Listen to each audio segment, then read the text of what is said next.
6:40 here, Pacific time. We have a powerful, tragic, important, significant program today. Here on Street Apologists Live, we're going to be talking to close family of some wonderful, beautiful teens who ultimately were killed by bad ideas, which led to bad parenting, which led to death. No easy way to talk about it, but you must listen to this. You need to be aware of this, and this is the place. So stick around because we have a live interview coming up here, Street Apologists.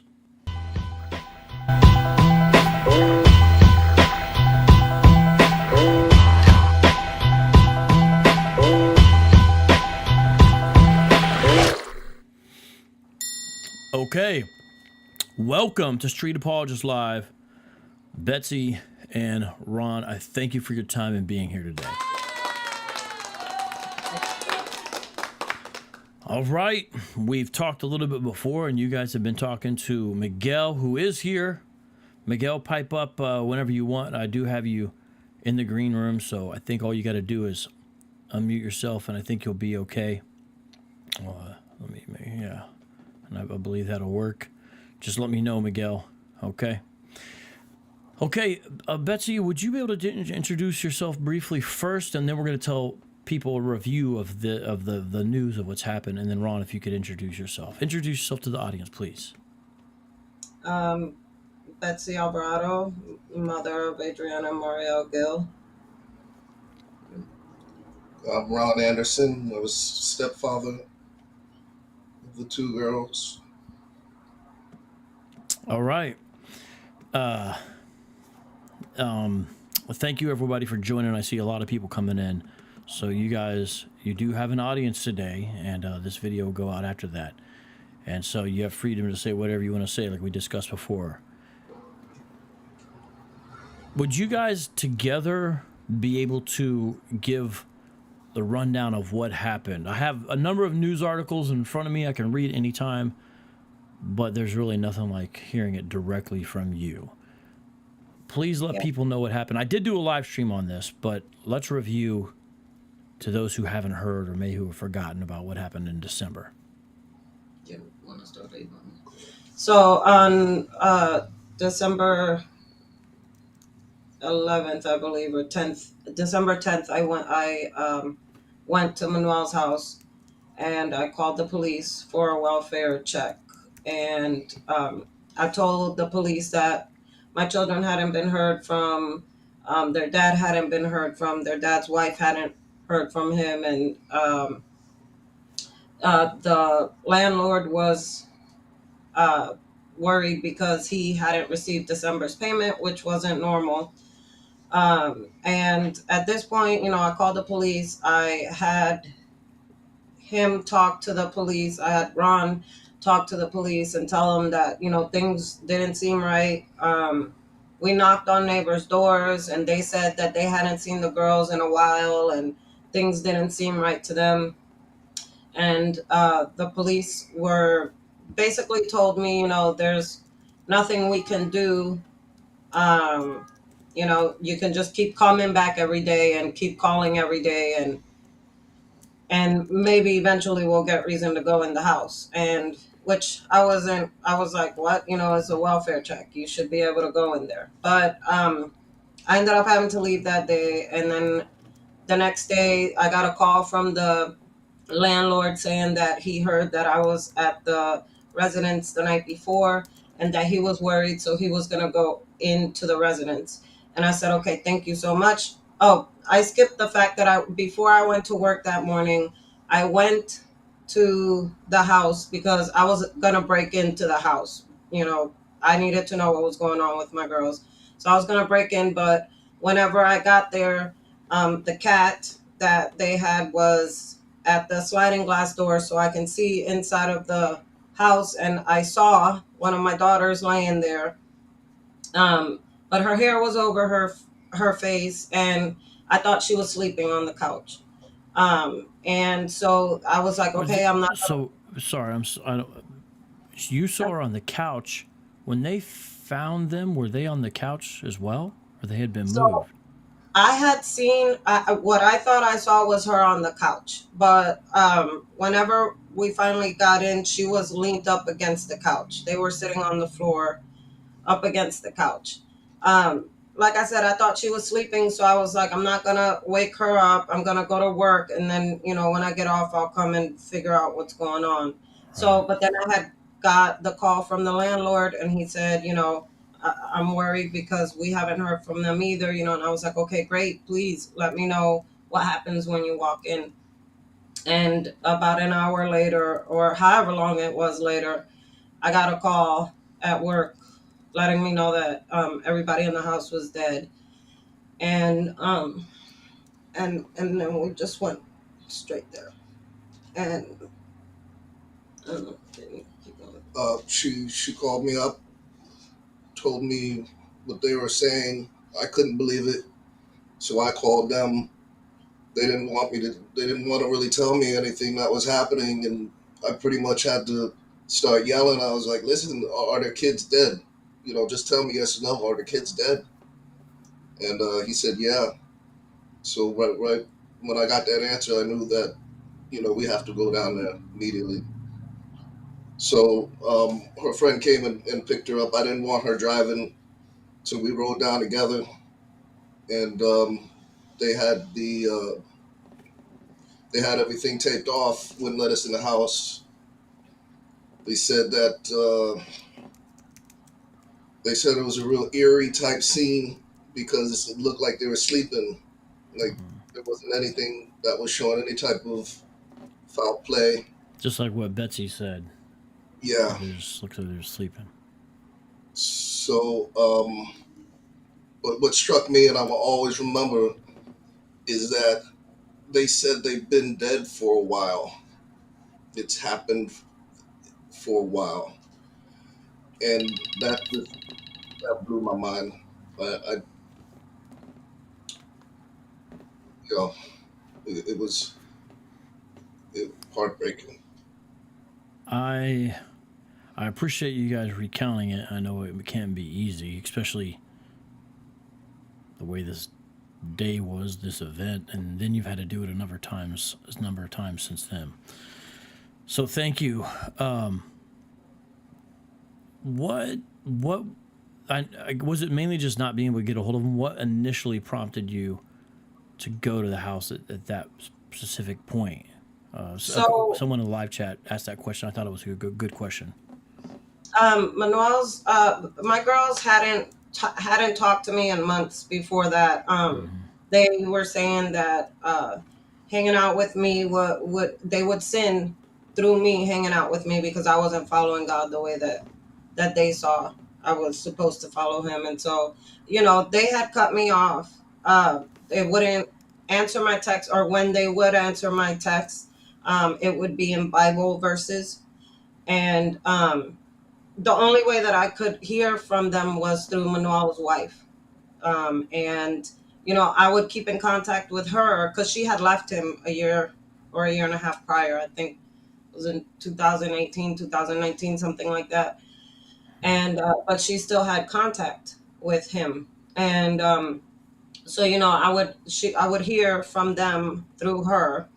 And she had called me and told me that she hadn't heard from Manuel, and that the his landlord had called her and said that he hadn't paid December's rent, which was not normal. And when she told me that, that was what prompted me to go over there. Okay.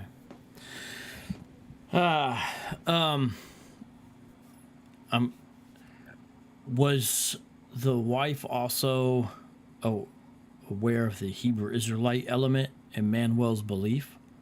Was that a She factor? was. She was. I'm not sure how aware she was. She was definitely aware of him being a part of the Black Hebrew Israelites.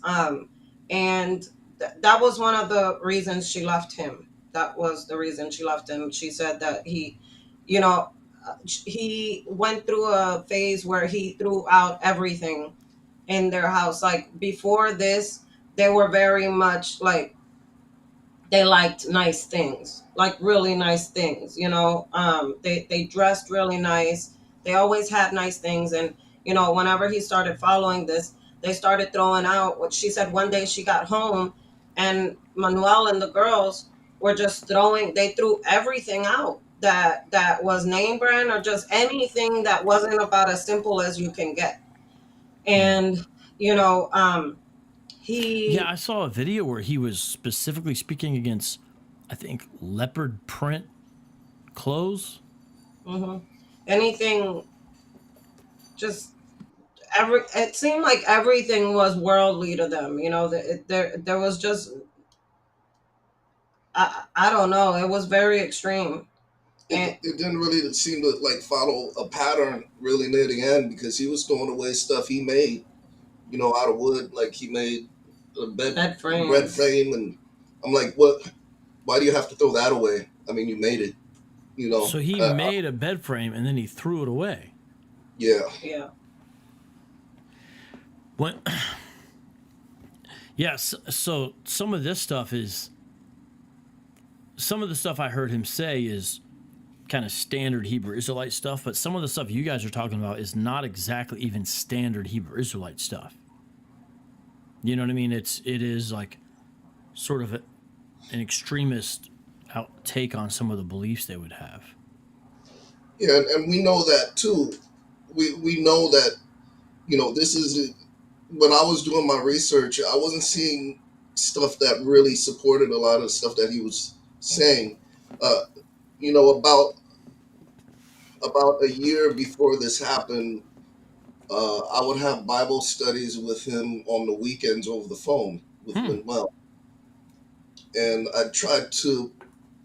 I was worried because the youngest daughter, Naomi, she started following the ways, and she wasn't really listening to me. It seemed like she was listening to him more than she was listening to me. I'm her dad.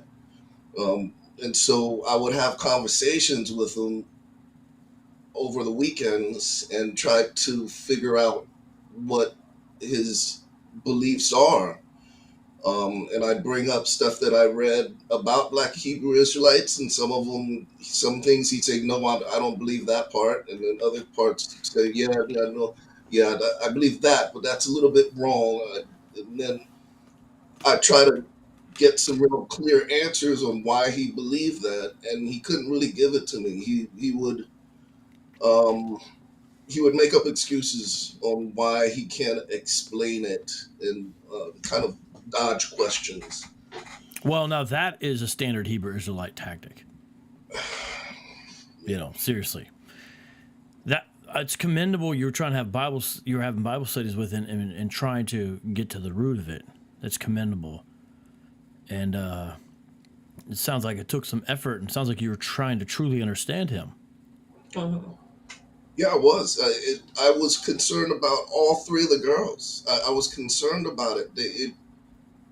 There wasn't something right with them, and they changed so much from when you know, when how we remember, How we raised think them. of how we raised them, and how we think of them, and how you know, it started out with like with all white people devils. That's what I got. That's what Manuel was on, or the girls were on. What I heard that from my daughter the first time. How old was she when she said that? She was 9, maybe So you 10. had I just want to reiterate to everyone. You had a 9-year-old daughter saying, "Hey, all white people are devils because of the influence of a Hebrew Israelite in their life." You know, they never told me that they believed that. She probably told him. I don't know if they didn't tell me that because they know how I would have reacted. I knew what the Hebrew Israelites believe, but what my daughters, the older two, would tell me is that that's the extremist people that believe that. We don't believe what the girls were believing is that the white people had to work harder Oh, to make really? Okay. right? In God's good grace. Yeah, that they had to work harder to be able to be in their good Well, there grace. may have been an evolution of beliefs as well, of course, too. Because I Yeah. personally have also met, and these are children trying to explain the belief to adults that they've heard from another adult. I've met Hebrew Israelites who go, they'll start here and they'll be like, all these races can't get in the kingdom, and then they'll kind of maybe go here and, well, you can get in, but you have to get in through us, and you have to do this or that, and you see these variations or permutations. Even, well, it depends if it's the father or the mother, or what their ethnicity is. It depends on the father, not the mother, is what I mean by that, and variations like that. But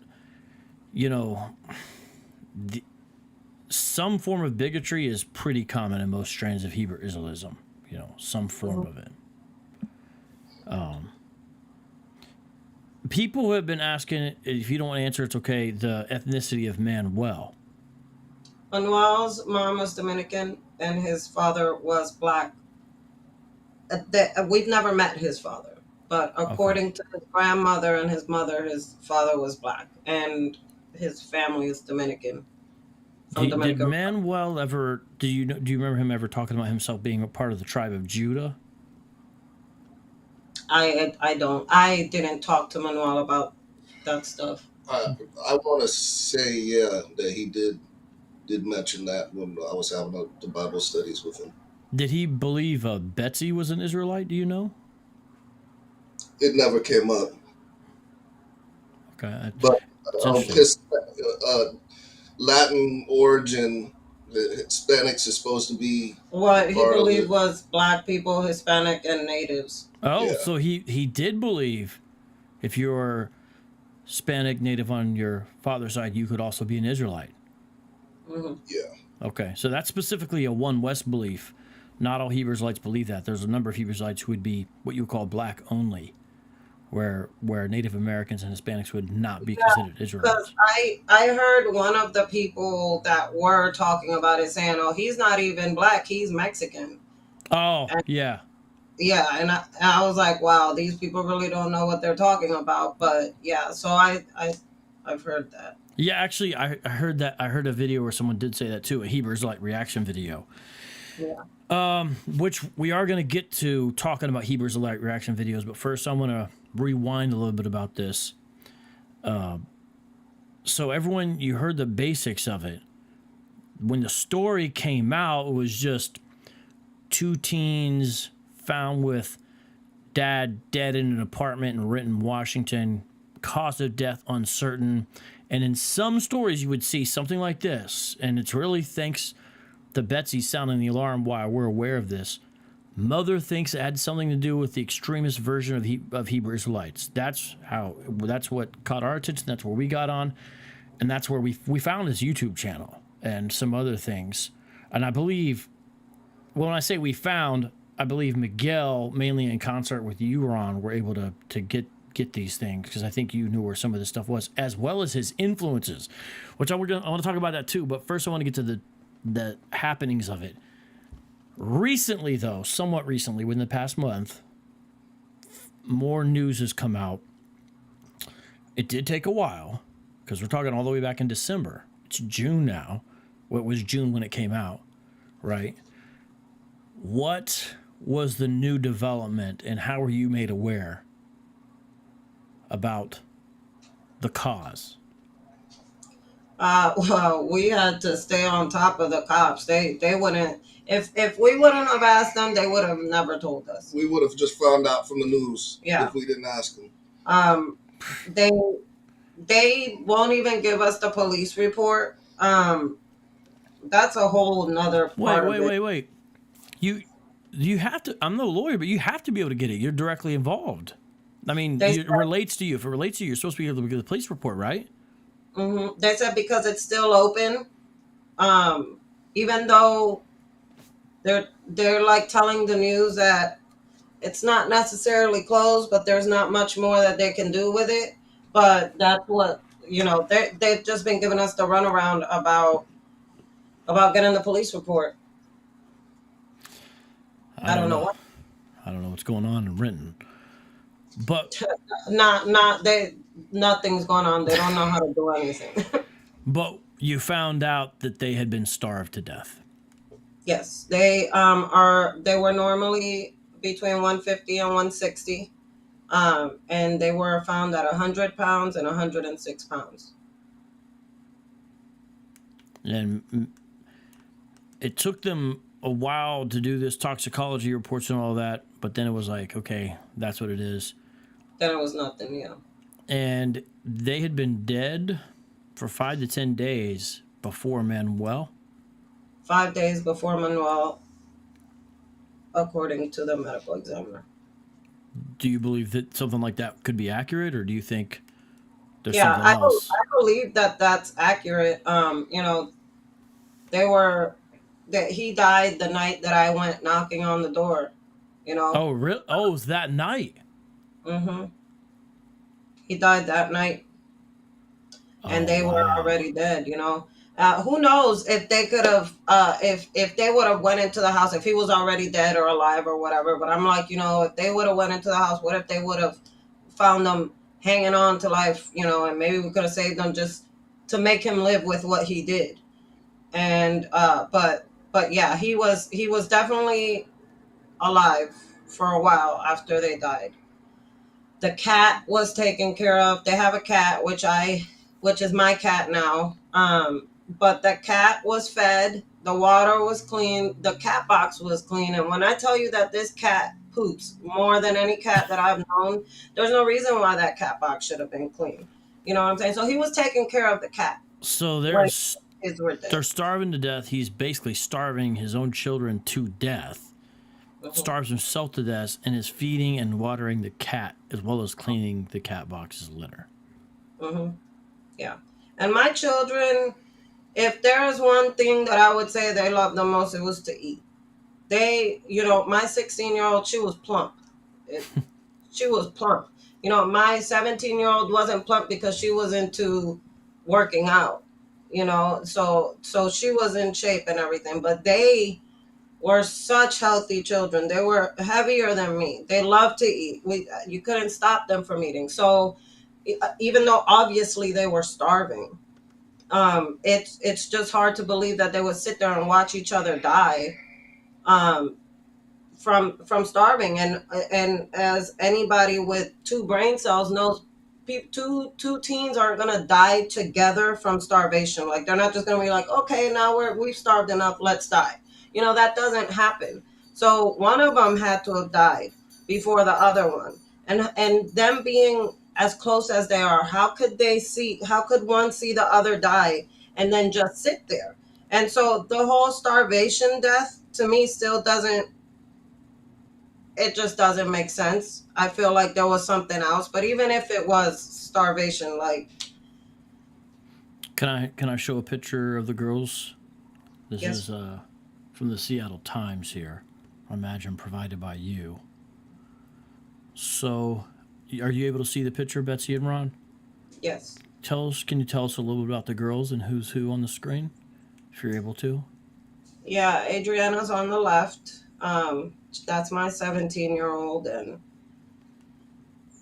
she was very athletic, and she was into being healthy. Um, she was very outspoken. She said how she felt. Um, and she was such a great big sister. She took care of her sisters great. um She was very mature for her age. From the first day that I met her when she was 3, I felt like I could have a conversation with her, with like she was a grown adult, and she understood everything. She was so sharp. Um, and we when she got just a little bit older, we could trust her. We could trust that she would make the right choices, and we weren't too worried about her, going a bad direction or anything like that. In fact, that's how it was with both of them. We just never had to worry about them um, doing something like maybe getting into drugs or running away or anything like that. they were too smart for it, and they were too mature for it, and they had too much to live for. So that, I mean, that's just how they were. And so now Adriana pretty much was the big sister and was the protector of Manny and Naomi, and then Marielle, it's Manny. She was extremely creative. She was very loving. Um, she she would make things, craft things that would blow your mind, and you would never think that someone could think of something to do, that creative with, and she was able to do it. Um, Great sense of humor, both of them. People loved them. But I never met anyone who would say anything bad about the girls. Nobody. They were just amazing. People would be like, "Can I send my kids to you so you could raise them how your girls are?" But it wasn't me. It was them. Just the way that they were, just how loving they were, how much they loved life. Like they loved life. They loved uh, just life. They loved to be outside. They loved to love and laugh and they were just amazing.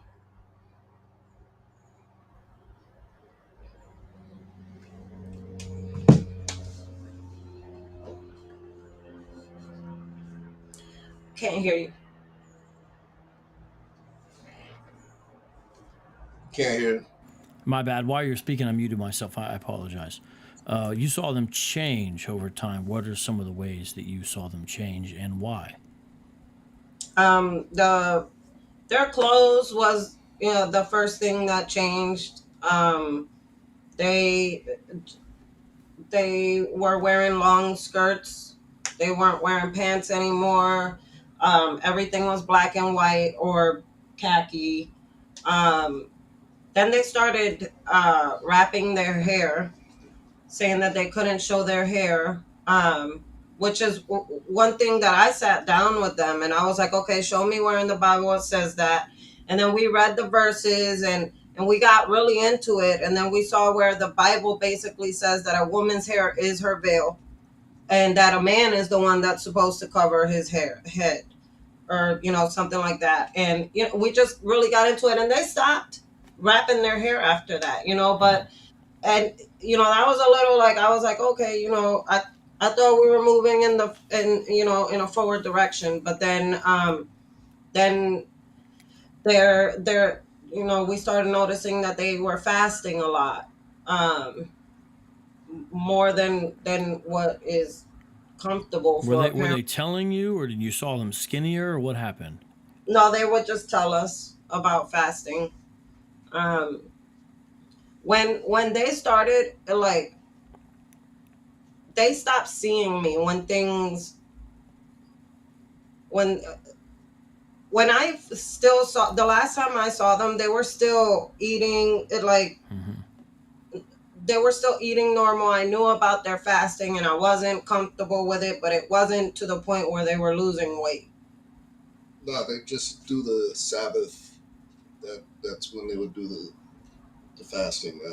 Yeah, I That's the mean, they only told time. me of a few times that there was, I don't know if they called it a festival, not a festival, but some type of celebration where they fast for longer. Yom Kippur in the Bible, if we're following the Old Covenant law, the Day of Atonement is the only time where there's a mandated fast in Scripture, a mandated fast, not an example of someone fasting, but actually for all of Israel. In the Old Covenant, for 24 hours during Yom Kippur, no food or water. And that's the only mandated fast that you see as part of Israel's Old Covenant law. Now, this is part of the problem with Hebrew Israelism from a Christian perspective. It does not fully recognize the reality that Jesus Christ has come, and so he is our atonement. So a fast during the Day of Atonement is not something that needs to be practiced under the New Covenant. And we're not even the nation Israel anyway. So it's mistake upon mistake. That doesn't mean fasting is wrong, but obviously there's something called extreme fasting, and it seems like, well, he was obviously getting into it. The investigator said they found some kind of written materials on fasting in the house, I guess. Yeah, we still don't have a copy of that.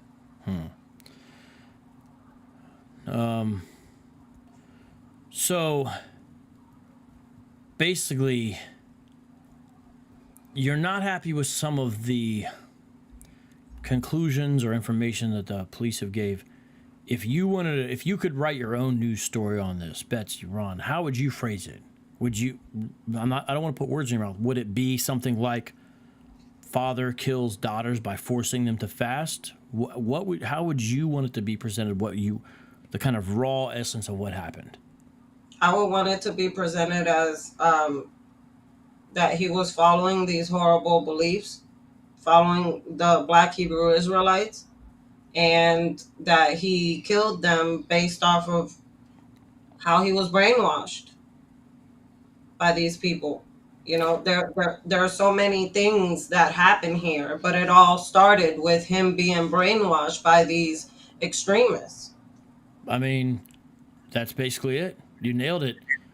I 100% agree. Ideas have consequences. He got into some bad stuff, and now we have tragedy. I mean, audience, think about a father's responsibility towards his children, right?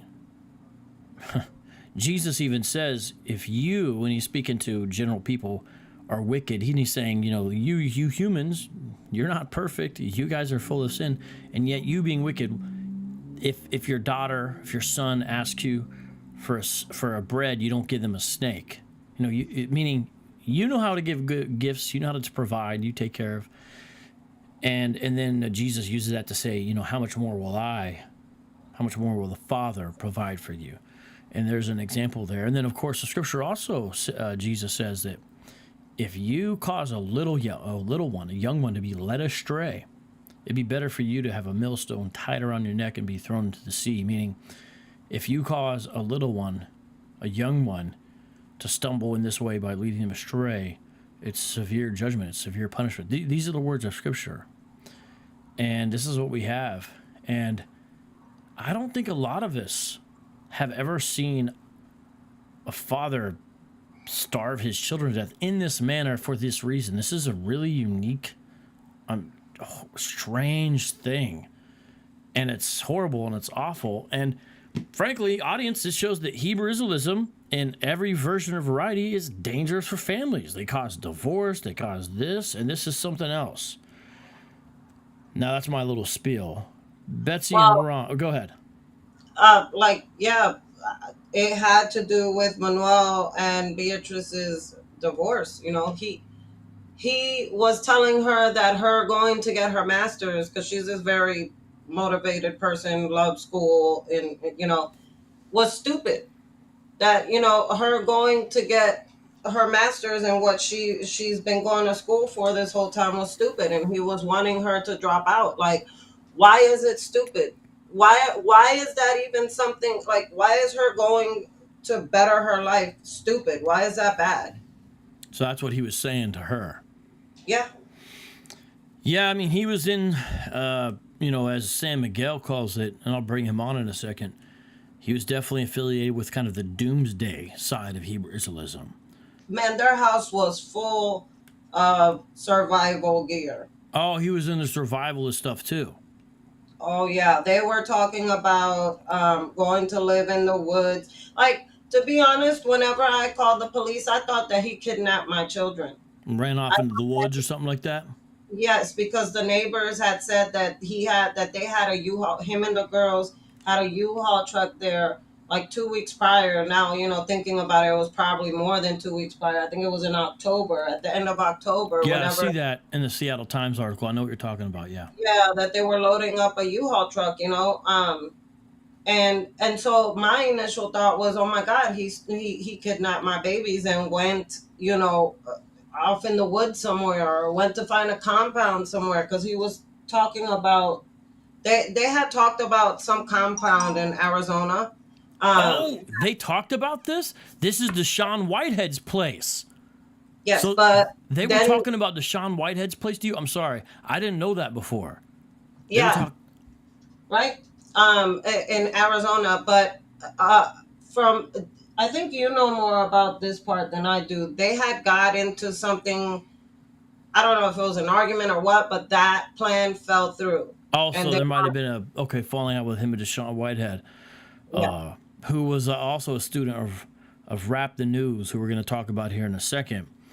And notice, everyone, it's these Hebrew Israelites, when we come against some of their ideas, they'll say, oh, you guys must be racist. You just don't want us to be the Israelites. It's a whole kit and caboodle of bad ideas together. And this is what you see. And notice, yes, he went off in certain ways, but he's not doing this on his own. He's got people who are influencing him. Go ahead, Betsy. I'm sorry. oh no, it gets to me every time that they try to call somebody racist. Like, Yeah. you guys are the racists. Yeah. Sorry, that was just. Yeah, I mean, there's definitely some irony there. And in a story like this, in which 3 people are dead as a result of this bad thinking, the videos I've watched by Hebrew Israelites reacting act as if they are victims. We're being demonized by the media. And yet there's 3 dead people. 1 who's supposed to be their brother, and 2 minors that are dead because of this. Is this okay? If this is what I was going to see if I could bring on San Miguel, and let's talk about some of the influences behind this thinking that led Miguel to do this, which eventually led the daughters to give up basketball, give up drawing, and eventually give up food. Miguel, here you are, and I want to just give you much love and a shout out for really putting this together. You're very instrumental. And I don't think I would have known what I know if it wasn't for you.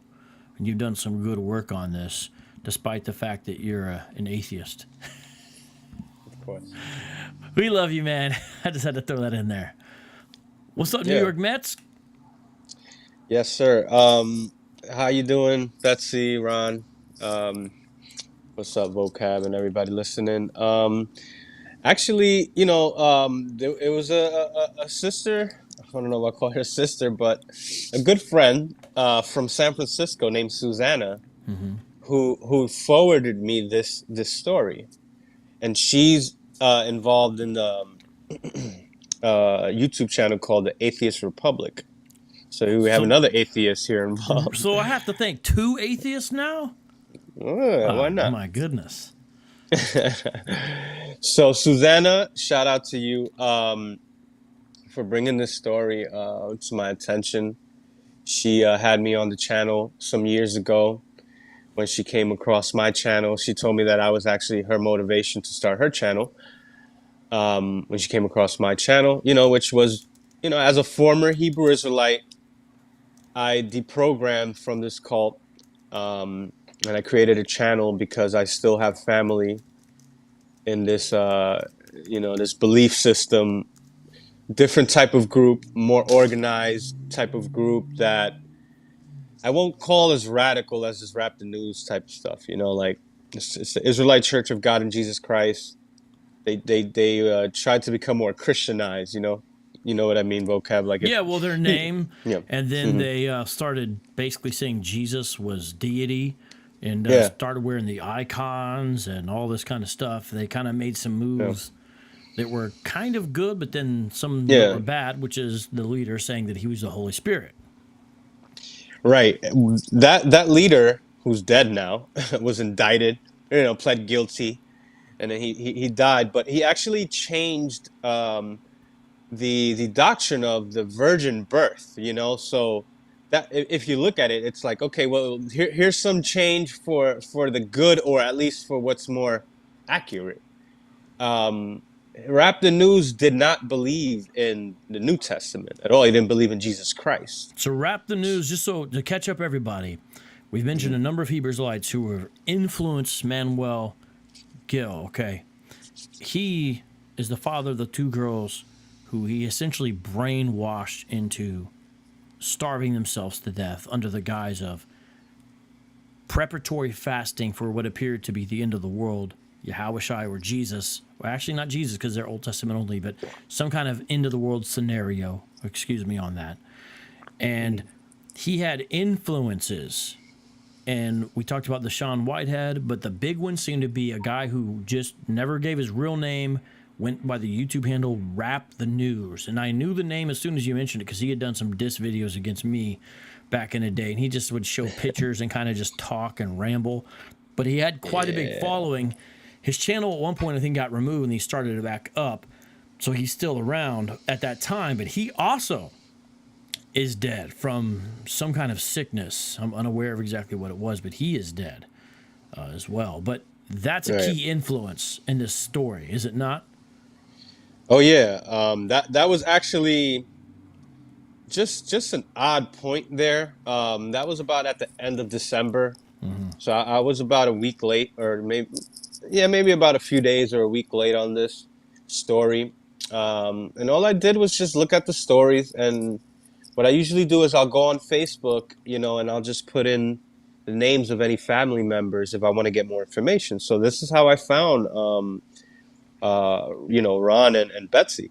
I found Betsy. I found a story on Facebook, and it was, I think Betsy posted something on Facebook, and so I just went from there, and I was trying to be real careful because it's like this thing is. I don't want to just get all into this, but it's like I'm into it. Like this is what I do. This is what I'm interested in, and this is just something that doesn't get enough attention. So that's what I wanted. That's where I wanted to go with my channel, is put the light on things that are not getting enough light shed on it. It's like people just tend to sweep these stories under the rug. This vocab with Austin Smith and all these different stories that we know very well. This would have just got swept under the rug, and we wouldn't have heard anything about it. But because we wouldn't have known Hebrew Israelism was instrumental in this. Yeah, and thank Ron, man, for hitting me back, and just Betsy too. Just you guys being so vocal and brave and courageous, just speaking about it and knowing that this thing is problematic, and there's lies that come out, which is the worst part of this. This is what really pisses me off about this entire story. I mean, this is horrible to begin with, but then on top of it, you have Hebrew Israelites that are denying this to be true. That really, really pisses me off. Like, this is like Alex Jones is going to court right now for defamation because of what he did, and he's misleading, his followers to believe that the Sandy Hook shooting, it was all a hoax. And then these people that are following Alex Jones, they go to these parents' houses, and on top of them mourning, now they have to deal with people calling them liars. That's horrible. So Alex Jones right now, this is like a few days old, he's being sued for defamation by these parents.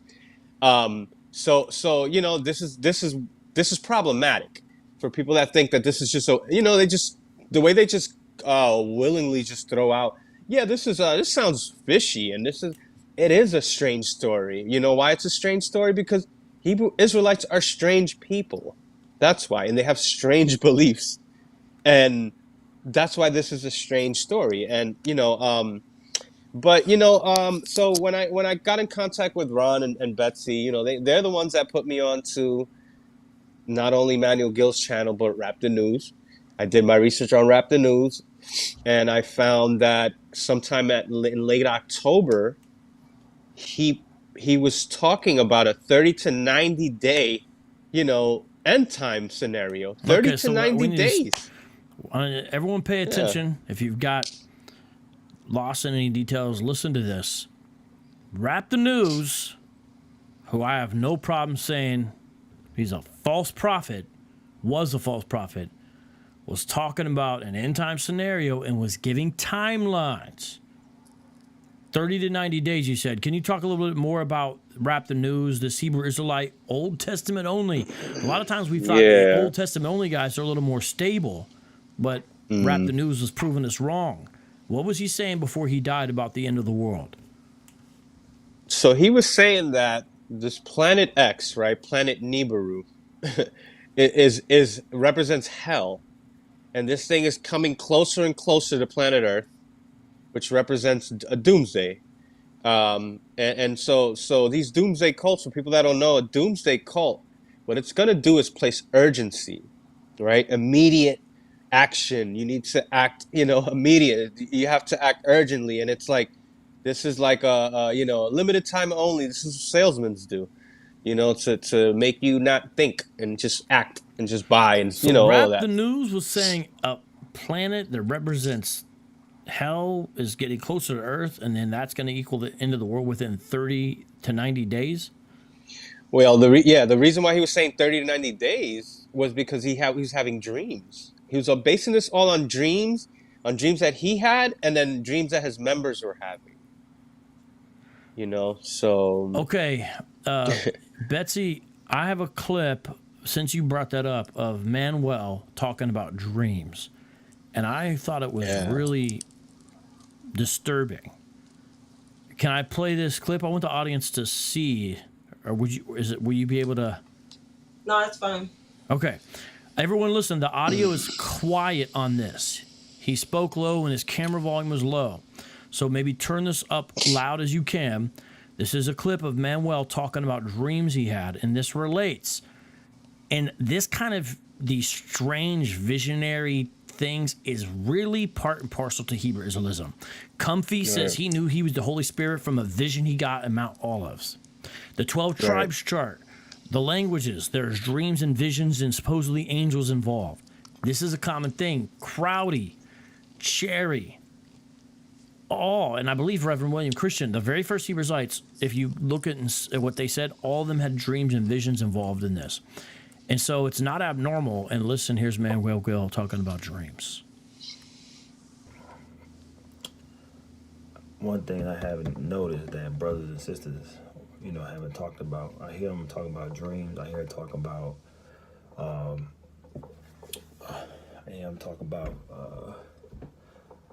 the scriptures and everything, but I never hear them talking about they had a one-on-one talking to a messenger from the Most High. The Most High, bro, just like I told you about them demons and all that shit, I've been through that shit, man. The Most High told me he's gonna fuck me up. He told me straight up, nigga. And I'm still here trying to, I got a lot of fucking bad deeds, and I'm trying to measure my bad deeds with my good deeds. So when I come into the presence of the Creator, hopefully he could, have mercy on my soul, because he already told me he gonna fuck me up. He haven't told me that now since I've been knowing the truth and not turning to, back into the bullshit, right? So I'm glad I'm not hearing that no more. But once the Most High say something, he ain't gonna take it back. So I already know my ass will be coming. So fuck it, you hear me? I'm not sugarcoating shit. He brought me to. I had a nightmare, man.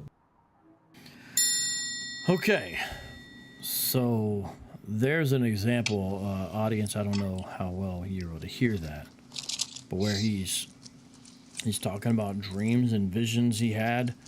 And, to the Christians in the audience, notice the works-based type salvation. He's talking about good deeds outweighing bad deeds. This is not even really Old Testament teaching, because Old Testament teaching is still, it's Yahweh's mercy, his loving kindness. And a lot of these guys get off into legalism. So they'll act like, what's the big deal if we want to fast? What's the big deal if we want to keep the law? Well, it can lead to stuff like this. Ron, Betsy, did he ever tell you about dreams or visions he was having? No, not me. No. He might have mentioned some stuff when we were doing our Bible studies on the weekends. He might have mentioned some things, but like I said, a lot of the talking that we had when he was trying to explain himself were disjointed, and they didn't. It was just going in circles. It was going in circles. It was hard for you to stay with what he's trying to say. So it's possible he did say something about dreams, but he couldn't really explain anything more. Okay. And it was very rare when he would, I don't know why, but it was rare when he would try to convince me of anything. Um, I think he knew that there was no point with me, you know what I'm saying? But I knew very little about what he believed other than what the girls would tell me, which was very little because they believed that they couldn't really teach what was needed to be learned because it was supposed to be taught by a man. Yeah. So So, Rap the News and Deshaun Whitehead, do you know of any other influences, or is that it? Was there anyone local, for example? no, from what I've noticed, there's nobody here in Washington. And I mean, it's just that it's been so hard. There's really no way to track this stuff, which is like, I feel like the police could do a better job at tracking these people, because, you know, like it or not, there are children right now starving like my kids did, you know, and, so it's like one of my main things. Like, I want to find out who they were following exactly, other than Rap the News, and where these people are, but it's hard to, there's just no concrete person that we've been able to pinpoint on this.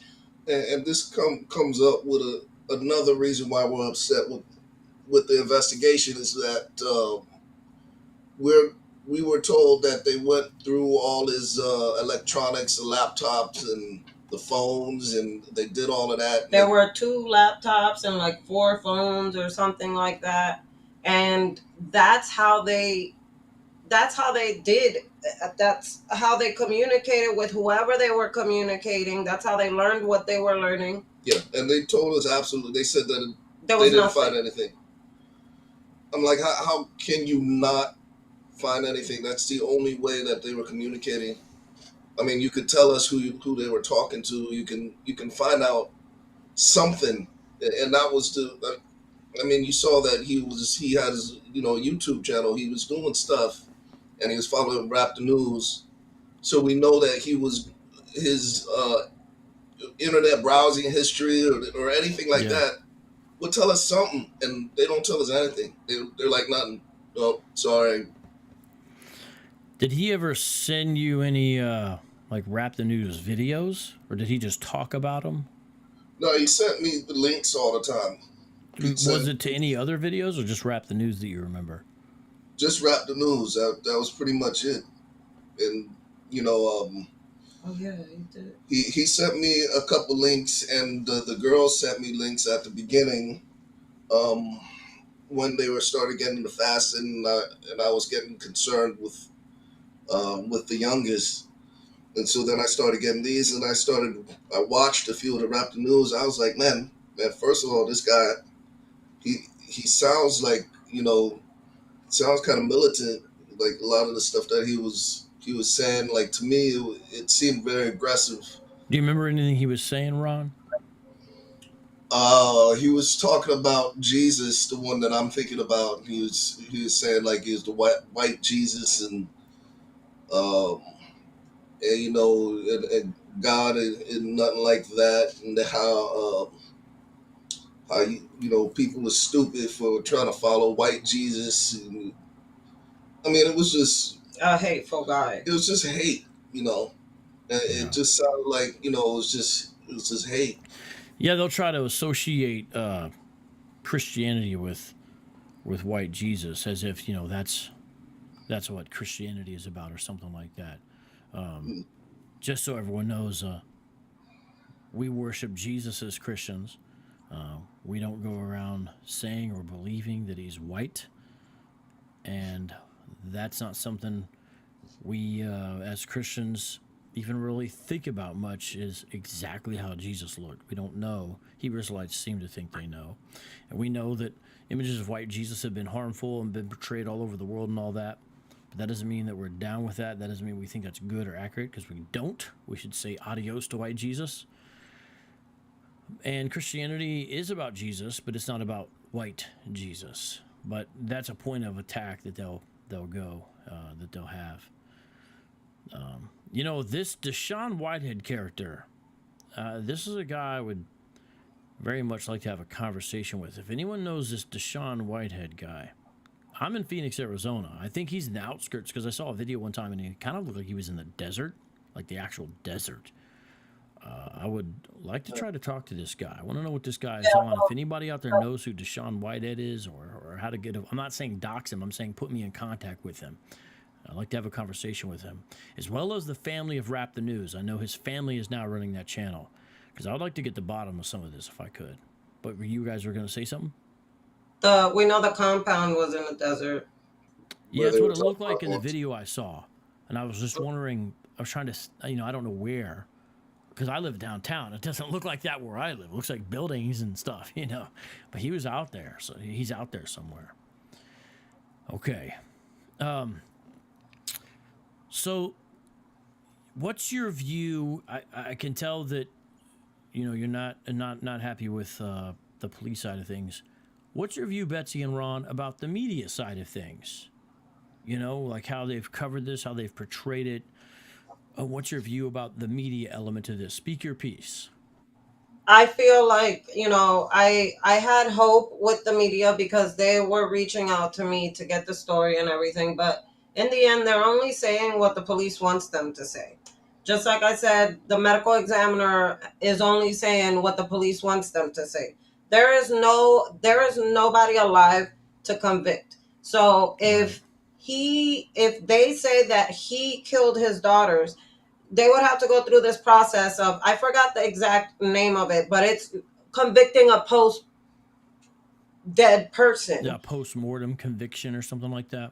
Exactly, and so that's not something they want to do. They don't care about this. There's nobody to throw in jail, so they don't want to do that. So the medical examiner is saying what the police wants them to say. And I've noticed with me speaking with the media, they censor everything that I have said.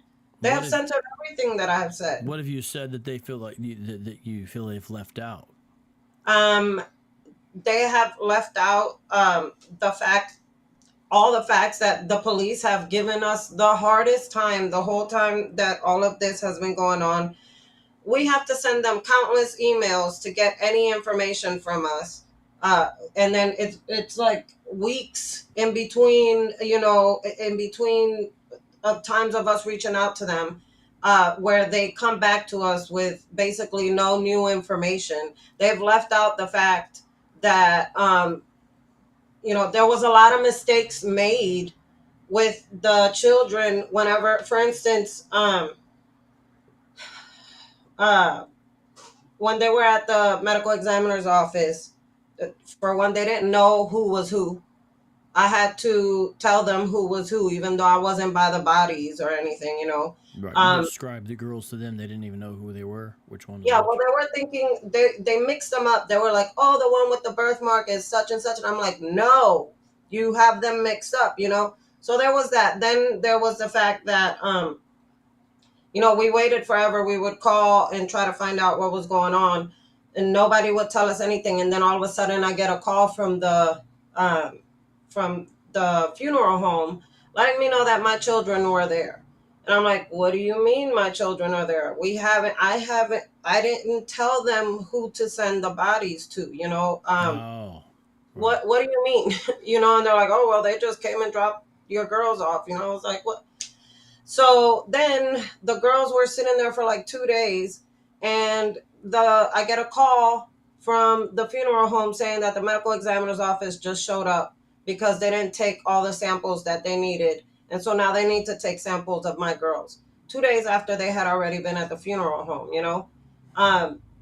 For me, you released my children to a funeral home without letting me know at all. and then you go back 2 days later to get samples that you forgot to take while you had them. You shouldn't have let them go to begin with if you weren't finished, getting all your samples. What else aren't the media saying? Well, they didn't say anything about that. And then, you know, I, the whole deal about them dying together and them saying that, it was from starvation and them dying together, it just doesn't make sense. It doesn't make sense to me at all. And We've said because that to the media we for said them to that to the say media that. and they don't say it. They don't. Anything that we say that was negative about the police, they just censored it and they cut it out. Or the medical examiner's office. And they mention that, I believe that it has to do with Hebrew Israelite, um, but they're not mentioning I'm asking the police to look into this. Who could have they could have been following, or what's going on, for them to look into, see if this is still happening somewhere, or any of that. We have no faith in the police or the media. They're just saying what the police says is okay for them to say.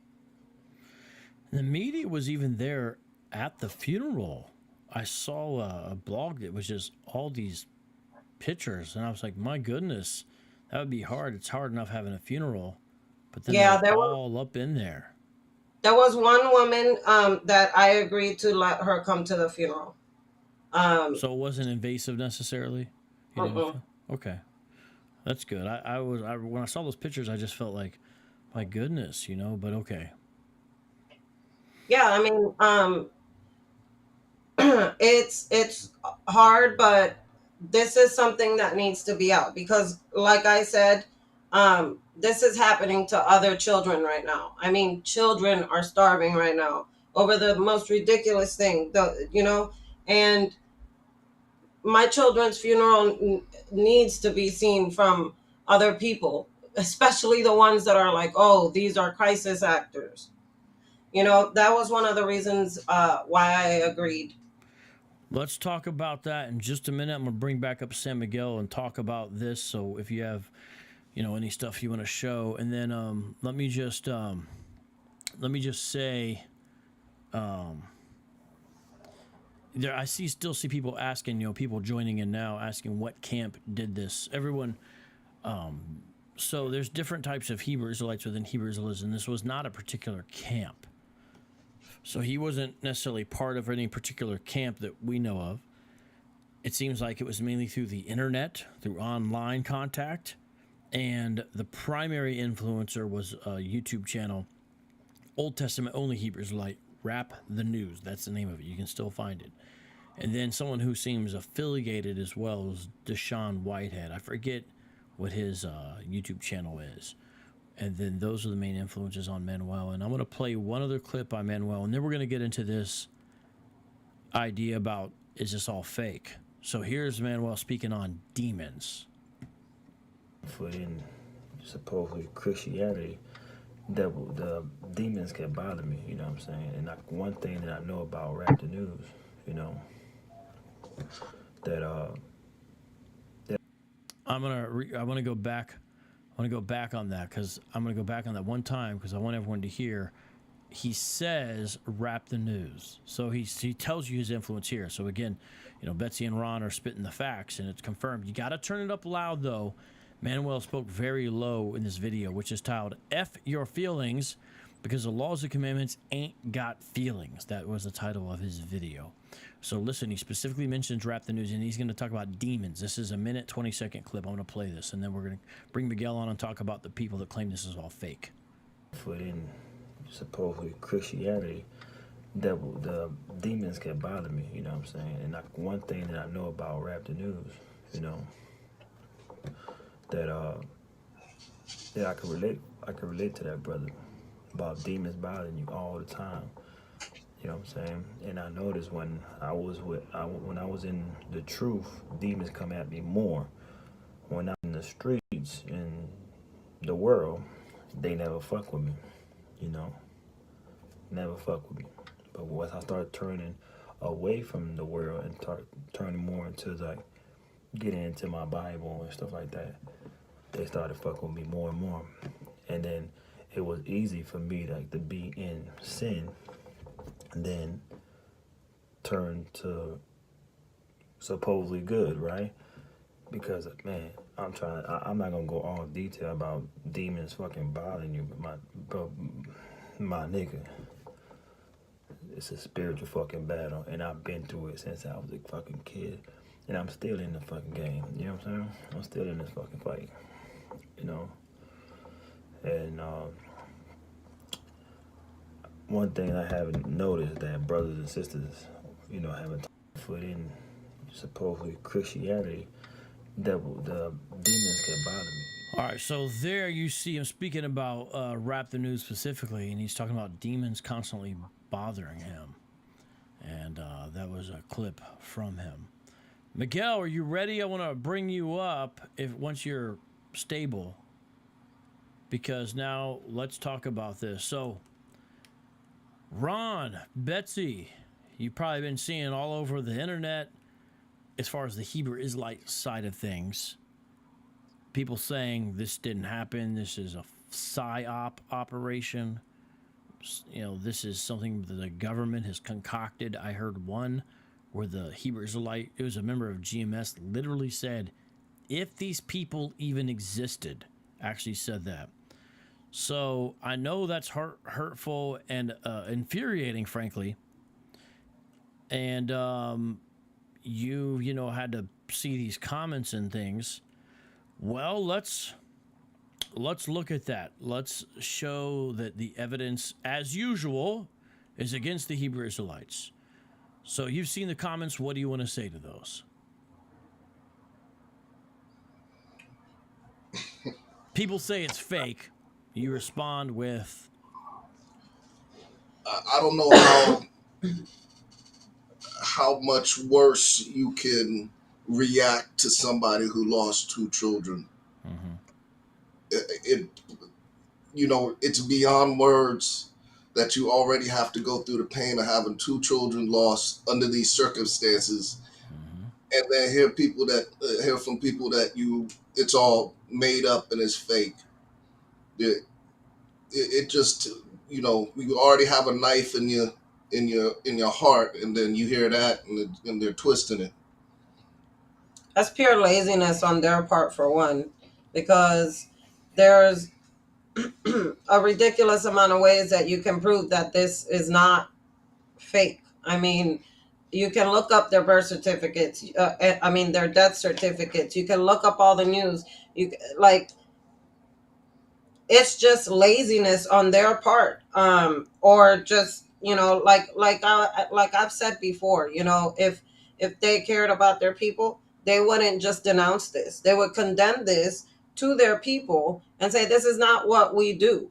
But instead they want to ignore it. They want to make it seem like it's not. I mean, look at my girls. This is not fake. My girls are people. They were people. Their lives got ripped away from me. I don't even know what to say about that. Like, what? Everybody we know knew them and knew us. It just blows my mind to think that someone would think that this is made up. Like, they were such a big part of our lives and of countless numbers of other people's lives, that for them to say that none of this happened, it's hard to even respond to that. What do you think the motivation is for a Hebrew Israelite? Because no one else is denying this happened. You know, what do you think the motivation is for Hebrew Israelite to say this didn't happen? This is made up. This is psychological warfare against our people. What do you think the motivation is, or what do you think? What they did to my children was psychological warfare. Amen. Okay, that's the only way to describe what happened to my children. Their motivation behind it is to keep control, for people not to wake up and find out what they're doing to people, what they're doing to kids. Yeah. Yeah. That's the only motivation, is their control. Yeah, I mean, because it's like, I know a lot of these guys, it's basically like they got a product. You know, their product is their false religion. And so they want to deny that this even happened and act like it did not happen. San Miguel, you played a video, and he should be ashamed of himself. How utterly disgusting is it? You know, all you Hebrew Israelites, and it's only Hebrew Israelites who are denying this, you should be utterly ashamed of yourself. But anyone who would deny this and act like you're seeing behind the secret or something, most of y'all don't really have much shame. But you should be ashamed of yourself. And you played a video by a man who calls himself Sergeant, as if that's a biblical title somewhere. Sergeant? How do you become a sergeant in the Bible? I don't remember seeing that. But someone who calls himself Sergeant Sakari, saying this reeks of psychological operation, this reeks of psyop. Tell us about that video and how disgusting and shameful it is to see this man. And this guy's in Seattle. This guy, this sergeant with the Sakari, this guy. Yeah, this guy that denied it is in Seattle. Miguel. Oh wait, Miguel, hold on. I gotta turn you up. Hold on. Sorry, Okay. I had you down. Go ahead. You're good. Go Yeah, ahead. I mean, if this is supposed to be an operation where this is a lie to defame the Hebrew Israelites, then they did a horrible job of circulating this thing because it barely left the West Coast. If it wasn't for me or you picking this up, it wouldn't have even left the West Coast, really. Like, I mean, I see videos. Well, I mean, it was all really just on the websites, on the news channels, and then I picked it up. I got about 2,000 views, maybe. Like that's not a lot, really. I mean, I don't have a small YouTube channel. Yeah, the media, your point, they haven't really played up the Hebrew Israelite element. It's like a small Right. line. So this idea Yeah. that there's a lot of stories where they don't even mention it. But when they do, it's a small element. You know, it's a very small element to it. Right. Because they don't really understand how this affects, the worldview and their day-to-day life. Their day-to-day life. Because when you look at, typical beliefs, it's like it's different, as Ron and Betsy were getting into this belief completely derailed these girls' lives, right? They were into art, they were into sports. Marielle was into art, Adriana was into sports, and then they had to give this up. What is that? What other church or what other belief does this type of stuff? I mean, I'm sure you can find something out there, and this is not even typical within Hebrew Israelism. But either way, this thing didn't start circulating until I picked it up. Yeah. And then you started seeing Hebrew Israelites saying, "Oh, you're going to see this false hoax and a psyop." And yeah, this is what really pisses me off about. I mean, everything is horrible here. I've never heard of a story like this, really. Yeah, we've covered a Recently, lot of stuff. Now, we've yeah, covered. You brought this out. This is back in the 70s. The guy in Michigan that had that compound that was like beating children. all Remember right, what was that yeah, guy? In Kalamazoo, that's Williams, Pastor Williams, Yeah, and then we had the story. the Judah, something Judah, And we had the Church of story out of. House of Judah, yeah. And then we had House of Israel. Remember the folks related to the Cincinnati group? Cincinnati, yeah. And we had the child who was beat to death because he got a piece of cheese out of the refrigerator on the Sabbath.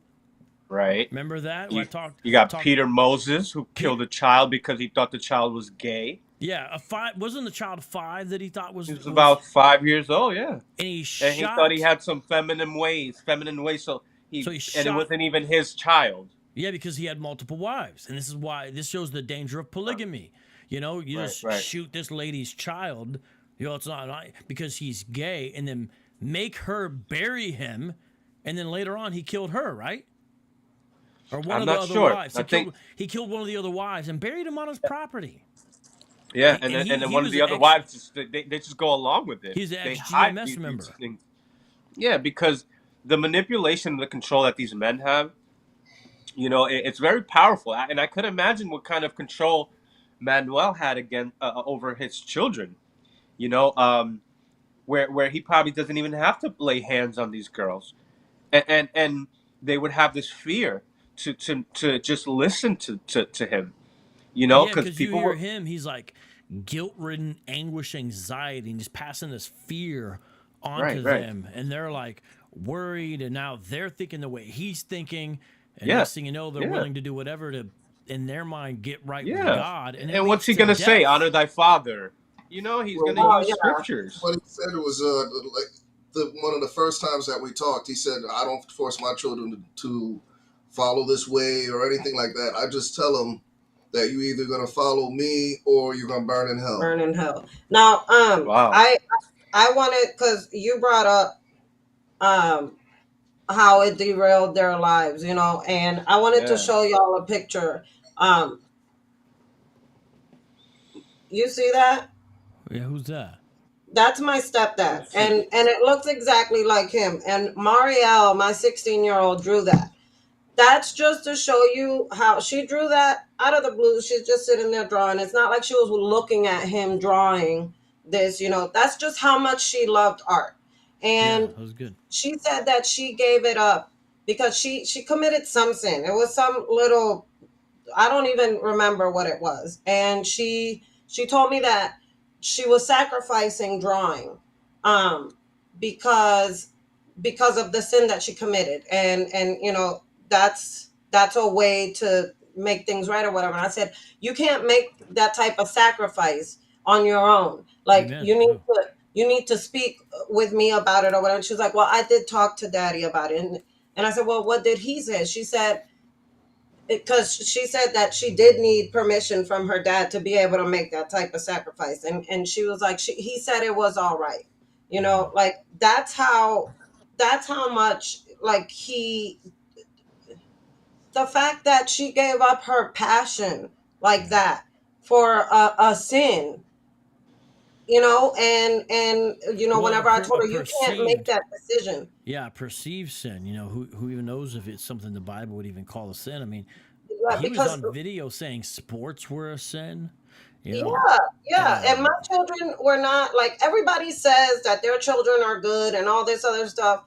I'm not just saying that. My children did not go. My children were not regular teenagers. They weren't running around with friends. They were very humble, very just like, They're good kids. they were great kids. There's nothing that she could have done even close for her to have made a sacrifice like that. I mean, when I tell you her drawing was her passion, the sacrifice was the biggest thing that she could have done.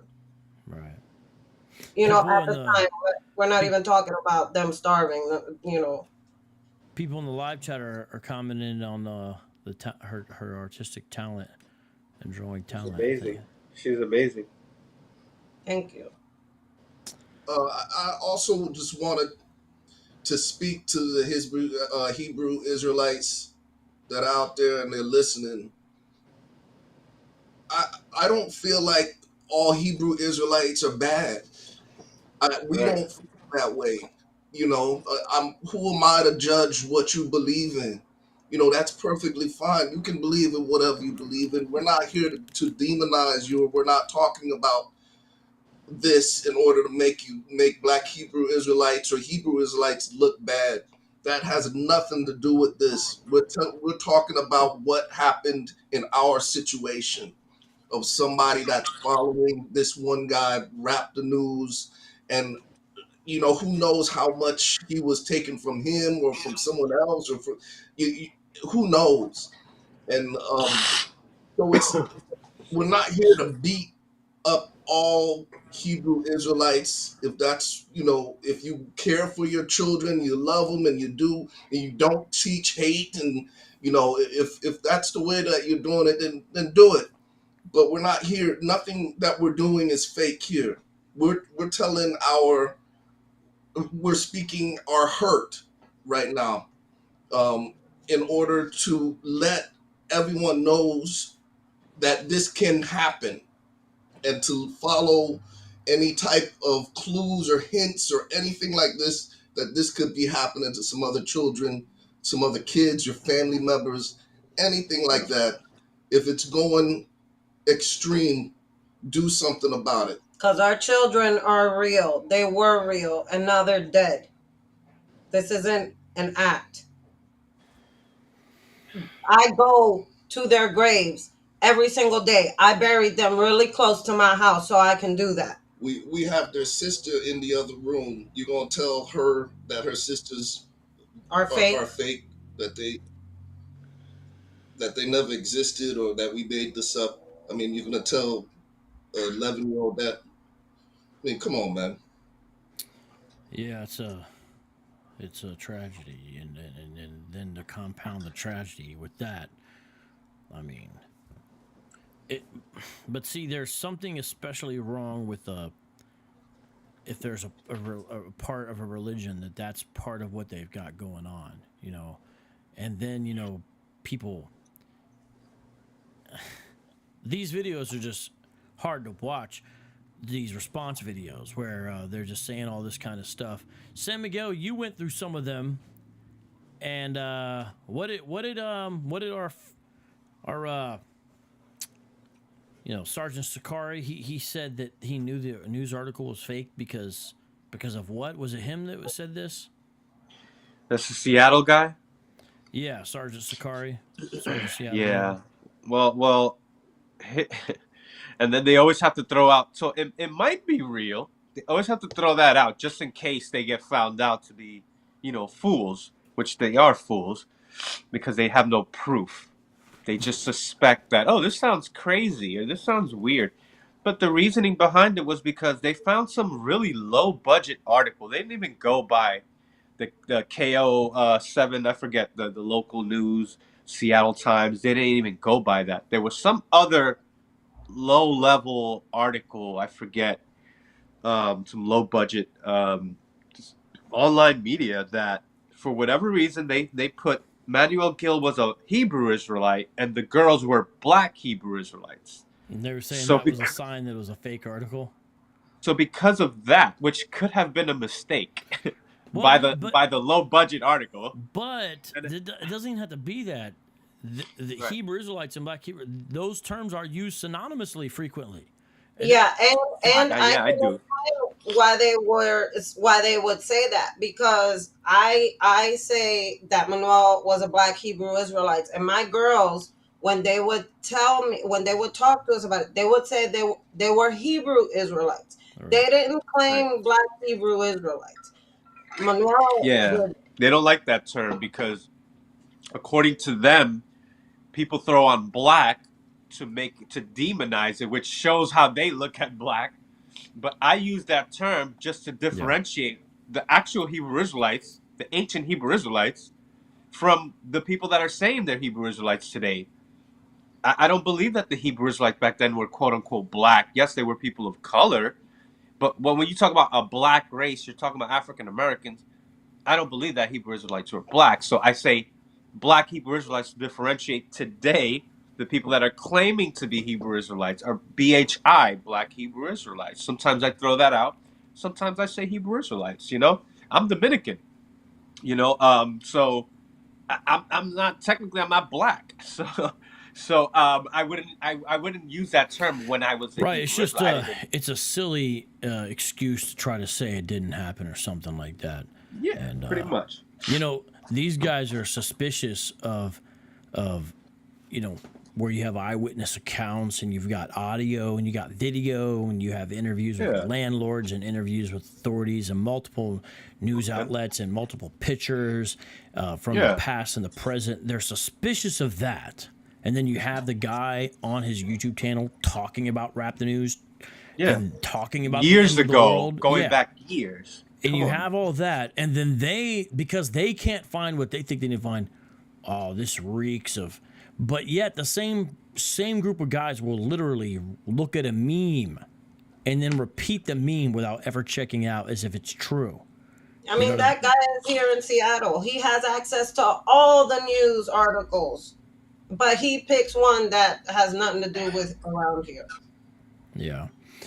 It's so look, Hebrew Israelites, As long as you keep denying these things happen, and then when these things happen, act like you're a victim, when there's people dead because of your bad ideology, we need to keep bringing them out. And I wish I could say, honestly, I wish I could say Ron and Betsy's story, this tragedy of what happened to Adriana Mario, this will be the last time. But we know your religion. We know that more people are going to be dead from other various means in the future, because in the short time I've seen it, it's all I see is death and division is what this brings. And I wish I could say, you know, this is the last one, but as long as it keeps on happening, we're going to keep on bringing it up. It needs to be talked about. And we haven't even talked about everything, you know. Remember, San Miguel, over the weekend, I was sending you some new reports I had found about child abuse by Israelites back in the 70s and 80s, things we hadn't discovered. There's a lot more to uncover, Queens. Unfortunately. Yeah, there's a lot that we don't even know about. What I found in Kalamazoo with the House of Judah, I had no clue that this was even a thing until I started researching. Yahweh ben Yahweh in Miami. This guy had political power. Literally was opening up supermarkets. You know, he had politicians in his pocket because they knew that this guy had over 1,000 followers that could all vote in one way. They even named a Hulan Mitchell Day in Miami. That's Yahweh ben Yahweh's real name, and gave him the key to the city in a ceremony. Yeah. He had ex-NFL players doing hits on his own people. It was cutting actually off fingers. a Hebrew Israelite cult that literally was assassinating people. Yeah. So, A lot of you people know, don't know about that. Yeah, I mean, either ex-members like dissidents or in some case strangers, and then, you know, killing them in pretty grotesque ways. So, you know, this is the thing. And then we haven't even talked about what happened to MLK's mom, assassinated by Hebrew Israelite, Austin Smith here in Phoenix. So look, guys, there's no way you can act like this religion's good for the community as far as these elements of it. Ron, Can you Betsy, repeat that? Did you say Martin Luther King's mother was assassinated by a Hebrew Israelite? Yeah. Marcus Chenault in 1974 went all the way from Ohio to Atlanta, walked into church, shot up a bunch of people. I just wanted you to repeat that because a lot of people don't know that. Yeah, it's crazy. No, I've never heard of that. MLK, he was after the father, but the father wasn't there, so instead shot the mother to death while she was playing the organ.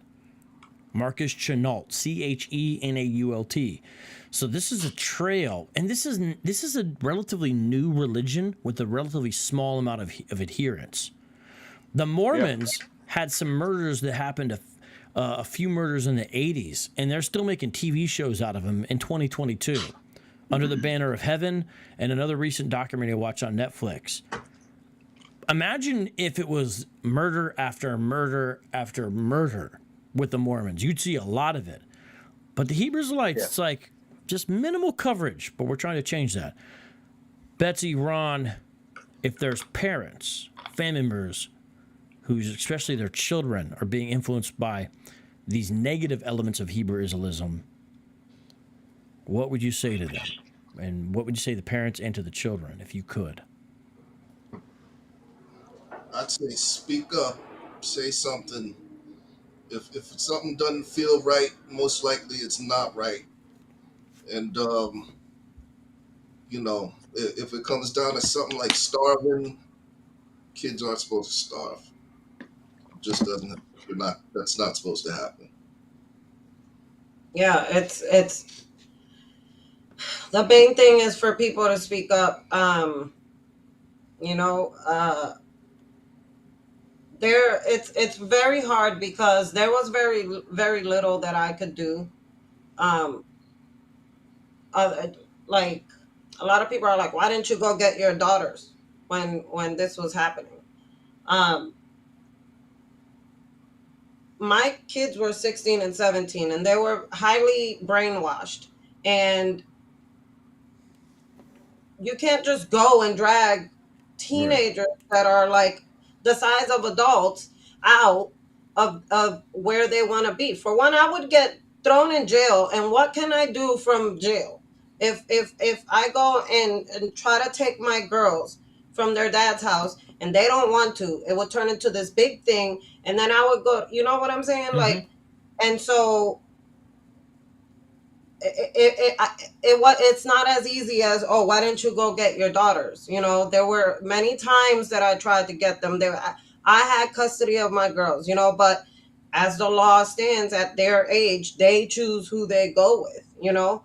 And that's another thing, like that needs to change. You know, my girls were very smart girls, but they were broken down mentally, and in the end they were still children. I should have been able to go and get them, especially me having um custody of them, you know. And I feel like people knew that there was something wrong, and I really wish someone the multiple people that knew that there was something wrong, I wish people would have said something. I wish people would have reported it. You know, when I reported it, I was looked at as a bitter mother who was mad because her kids didn't want to live with her anymore, and that wasn't the case at all. You know, I want people to know that please say something, speak up. If you see something weird, if something's not adding up, even if you're wrong, you know, even if you're wrong, it's better to be wrong than to be sorry. And that's the main thing. Nobody should wither away in God's name.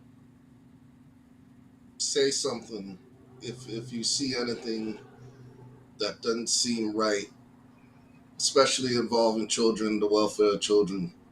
Say something. His work, he quit. He was saying that he had to make amends with his maker. Make things right with his maker. The time was coming. The end is coming. You know, he had already lost a whole bunch of weight. They knew that he was fast, and you could tell that he wasn't.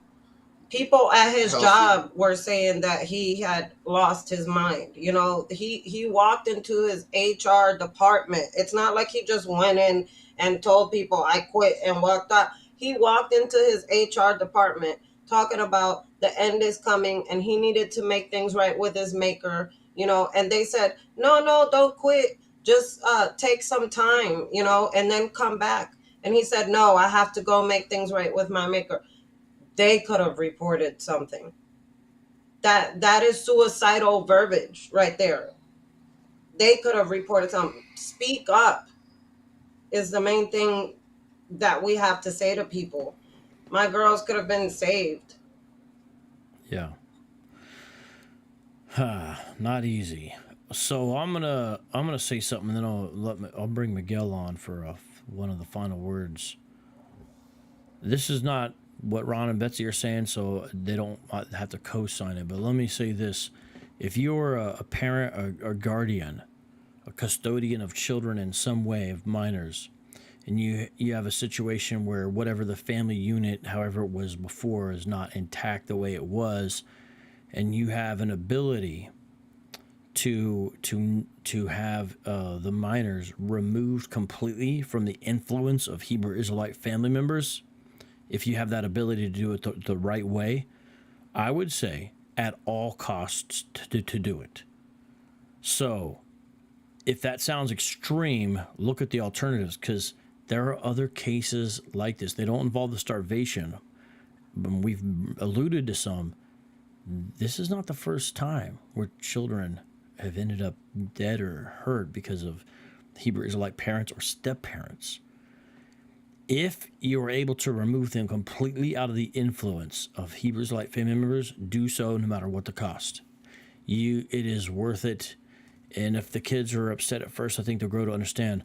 Honestly, I would not say that with most religions or belief systems I could think of. I would not say that just because, you disagree, or I wouldn't say that. There may be examples of unreasonable or dangerous people in any belief system. We understand that. But I don't want to make a lot of exceptions with Hebrew Israelism. Let's say there's a divorce and you have full custody, or you're able to get it, and just be until this person, whoever it is, uncle, aunt, grandpa, is out of Hebrew Israelism. Just you gotta remove any influence on your family, because it will end bad. And it is better to be safe than sorry when you're talking about kids. And this is not an easy thing, but that is the strong advice that I would give. And I know some people will be mad about that and say, what? Now, again, I'm not talking about doing something illegal, but I'm talking about doing everything you can if that's really what's going on. And, the courts aren't always going to be on your side. So this is not an easy thing, what I'm saying. But that is what I strongly advise. San Miguel, let's get you on. And you are an ex-Hebrew Israelite yourself as well. And now you are not. You've been instrumental in talking to Ron and Betsy, and I think you've done a great job. Unmute yourself, my friend, and I'd like to hear some final closing words. And then if Ron and Betsy want to say anything else, and then we'll leave. And I want to thank you to the audience. I know I didn't interact with a ton of the comments. Moderators, thanks for blocking all these haters. You can block some more. I know you've timed out some moderators, but you can block some of them because some of these comments are just reprehensible. A lot of people mainly people are supporting you guys, just so you know. People with the prayer emojis, heart emojis, they're empathizing mainly with you guys. The audience, it's hard for them to hear as well. But you have the couple here and there who join in, and we don't have any time for that. But San Miguel. Yeah. Thank you, Vocab, for doing this, and thank you, Ron and Betsy. You guys are awesome. You guys are strong and very courageous. And I'm with you. Anytime you need to hit me up, you already got my information, so you can do that anytime I'm here. Just go moving forward from here. Definitely want to add on to what Ron was saying about this. This is not to tear down the Hebrew Israelite doctrine. This is not what this is about. So, if that's what you think this is about, you just get that out of your head, because we have people here hurting. I'm hurting behind this, and because I'm getting involved with the story, and this hurts. Anybody with any emotions can feel like this is hard to deal with. And all we want to do is get the word out. This is not to blame all Hebrew Israelites, because we understand that there's different beliefs, there's different sects, and there's different doctrines. But overall, you take out the Hebrew Israelite belief out of this, would these girls be gone? Would they still be here? So think about that. As a former Hebrew Israelite, I still have Hebrew Israelite friends. But the thing is that Hebrew Israelites tend to be intolerable. You guys are the ones that don't tolerate other people. And this is what you see with Manuel Gill. He wasn't tolerating anybody else that didn't believe what he believed. The mother of his own children couldn't even get close to the girls. Like, this ain't right. This is just not right. So that was part of the problem there. Because if that man, Manuel Gill, was somewhat tolerable and had the mother in these children's lives, they would still be alive. Look how concerned she was. She was knocking on the door like these.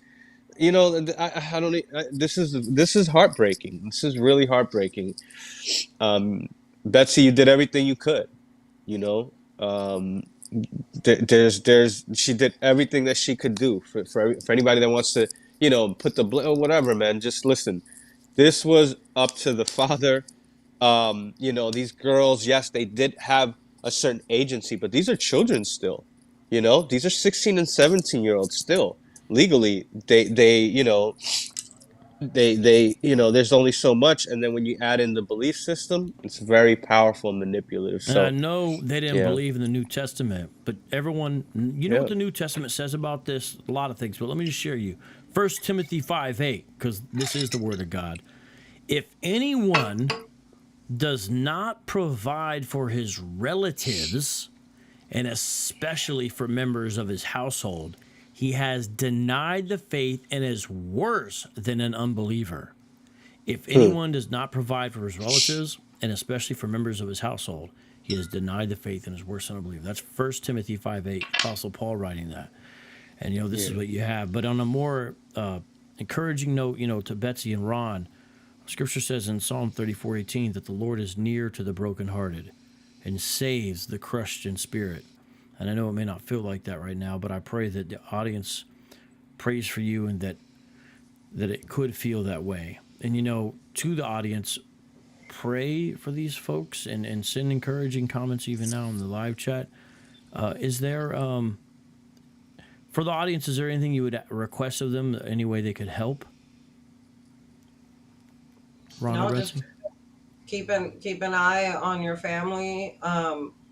This is the thing. Manuel was sick when all this happened. He was manipulated. He was brainwashed, just like he brainwashed the girls. Because one thing that I cannot take away from him is that he loved his girls. And obviously, whenever this happened, he wasn't Manuel to me. He wasn't, He thought this was loving them, apparently. yeah. And he was just, but just keep an eye on family members. Like, I never thought that this would have happened. Like, I could have never imagined that I would be wrapped up in this, that my girls would be wrapped up in this, that even that Manuel would be wrapped up in this. It just came so left field, and it's just nothing anybody can imagine, but it just like that happened. And I just felt so hopeless. It happened all so fast. And I wish more people would have paid more attention. Like, I wish I knew what was going on. I wish I knew about the Hebrew Israelites before this Right. Yeah. ever happened, Yeah. And CPS has something to answer for too. Oh yeah, that's another thing. If this is all fake, what is CPS like in our bag too? Like, they're gonna just go along with everything that they're about to have to face. This is not fake. Yeah. Betsy, thank you for being brave and courageous and letting the world know what's going on and being a great mother to some wonderful girls. Ron, Thank you. For giving us the platform to speak about this. Every day I think about that. There's families right now being brainwashed into this, children right now, women right now suffering into this, thinking that they're following God's word when they're just following a bunch of manipulative stuff that, like I said, nobody can imagine this happened. Thank you guys for allowing us to spread this. Hopefully save somebody. Yeah. Amen. Yeah. And thank you, Ron, for taking the time with Manuel when he was alive and doing what you could and putting in that work and trying to understand this. And then, you gave some really important information that San Miguel then put out, and hopefully will help in the future. Hopefully people, if they get nothing else out of this, don't listen to Rap the News, don't listen to Deshaun Whitehead. And I think that there's a level of where you can see the bad influence there. Romans 12 says, love must be sincere. Hate what is evil. Cling to what is good. Be devoted to one another in love. Honor one another above yourselves. Never be lacking in zeal. These are instructions to Christians. But keep your spiritual fervor, serving the Lord. Be joyful in hope, patient in affliction, faithful in prayer. Share with the Lord's people who are in need. Practice hospitality. Bless those who persecute you. Bless and do not curse. And here's why I wanted to read this, especially this. Romans 12:15. Rejoice with those who rejoice and mourn with those who mourn. And so right now we do mourn with you. Thank you for joining us. That concludes this broadcast. All right, guys. Turn your radio up. Whoa. Radio time. Whoa. You're now listening to Street Apologists. Street Apologists. Street Apologists. Street Apologists. On the radio. Street Apologists. Street Apologists. Street Apologists.